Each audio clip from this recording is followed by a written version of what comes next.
Hi నమస్తే.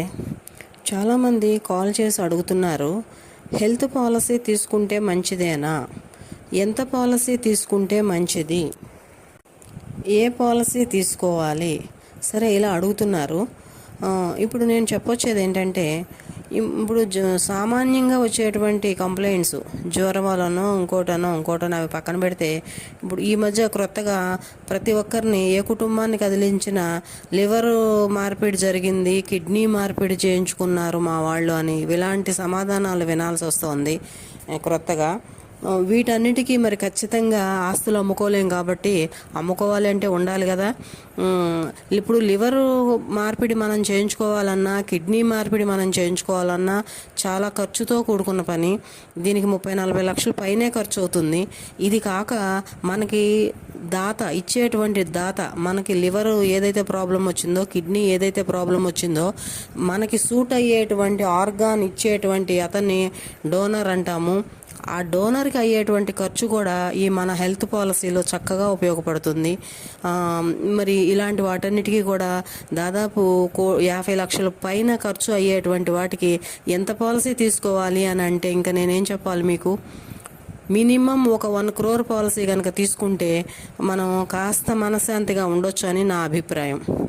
ఎందుకంటే చిన్న చిన్న జ్వరాలకో, చిన్న చిన్న కంప్లైంట్స్కో, ఇప్పుడు మనం ఉన్నటువంటి విలేజ్లో కానీ, మనం ఉన్నటువంటి పంచాయతీ ఏరియానో, మున్సిపల్ ఏరియానో, కార్పొరేషన్ ఏరియానో అయితే ఒక రకంగా అవుతుంది. ఇప్పుడు విజయవాడ లాంటి హాస్పిటల్స్లో అయితే ఒక రకమైన ఖర్చు, హైదరాబాద్ లాంటి ఏరియాకి వెళ్తే ఒక రకమైన ఖర్చు, ఇప్పుడు బెంగళూరు కానీ ఇంకొక ఏరియాకి వెళ్తే, న్యూఢిల్లీ కానీ ఇలాంటి ఏరియాస్కి వెళ్తే ఇంకొక రకమైన ఖర్చు.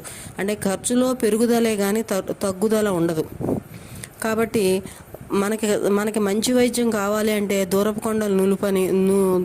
కొండలు నునుపు అని చాలా దూరం పరిగెడదాం. ఎక్కడో దూరం వెళ్తే మంచి వైద్యం అందుతుంది, అది సిటీ కదా, అక్కడ ఇంకా మంచి మంచి డాక్టర్స్ ఉన్నారు అనేటువంటి అభిప్రాయంతో ప్రతి ఒక్కళ్ళు మంచి అనేటువంటి దానికోసం పరిగెడతాం. మరి అలా పరిగెత్తే క్రమంలో మనము మెట్రోపాలిటిక్ సిటీస్ కూడా వెళ్లాల్సి వస్తుంది. మరి న్యూఢిల్లీ కానీ, బెంగళూరు కానీ ఇలాంటి వాటికి వెళ్ళినప్పుడు అక్కడ మరి ఖర్చు కూడా అదే విధంగా ఉంటుంది. ఇక్కడ మనకి 10 లక్షలు అయ్యే ఖర్చు, విజయవాడ, హైదరాబాద్ లాంటి చోట్ల 10 లక్షలు అయ్యేటువంటి ఖర్చు మనం ఢిల్లీ కానీ, బెంగళూరు కానీ అలా వెళ్తే 50 లక్షలు అవుతుంది. ఇలాంటి ఖర్చులన్నిటికీ కూడా ఈ లివర్ ట్రాన్స్ప్లాంటేషన్ కానీ, కిడ్నీ కానీ, ఈ డోనర్కి అయ్యేటువంటి ఖర్చు అన్నీ కూడా ఈ హెల్త్ పాలసీస్లో యూజ్ అవటం జరుగుతుంది.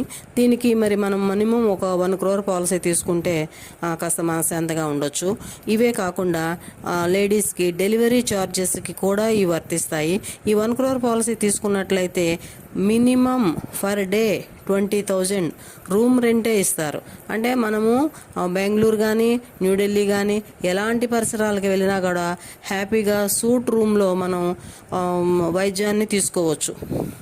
అదేవిధంగా డెలివరీ తరువాత బేబీకి అయ్యేటువంటి వ్యాక్సిన్ ఖర్చులు కానీ, ఆ బేబీ ఒకవేళ ఒక 15 రోజులు, నెల రోజులు ముందు పుట్టటాలు కానీ ఇలాంటివి ఏమైనా జరిగినా కూడా అక్కడ బాక్స్లో పెట్టటాలు ఇలాంటివి ఉన్నా కూడా, జాండ్రీస్ లాంటివి ఏమైనా వచ్చినా కూడా అన్నింటికీ కూడా ఈ హెల్త్ పాలసీ అనేది చక్కగా ఉపయోగపడుతుంది.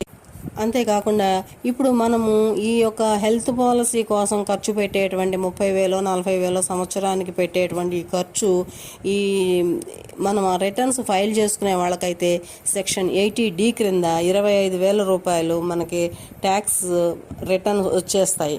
కాబట్టి మనకి ఎందులో పెద్దగా ఖర్చు పెట్టేది కూడా ఉండదు. తుమ్మ చెట్టు ఎంత ఎత్తుకు ఎదిగినా మనము తులసి చెట్టునే పూజిస్తాం కదా. అలాగే మన దగ్గర ఎంత డబ్బు ఉన్నా కూడా ఒక హెల్త్ పాలసీ లాంటిది ఉంటే చాలా హ్యాపీగా వైద్యం చేయించుకోవచ్చు అని నా అభిప్రాయం. మనం తీసుకోబోయేటువంటి వైద్యానికి మనం పాలసీ తీసుకున్న దగ్గర నుంచి కొన్ని షరతులకు లోబడి కొంత వెయిటింగ్ పీరియడ్తో మాత్రమే ఇవి వర్తిస్తాయి.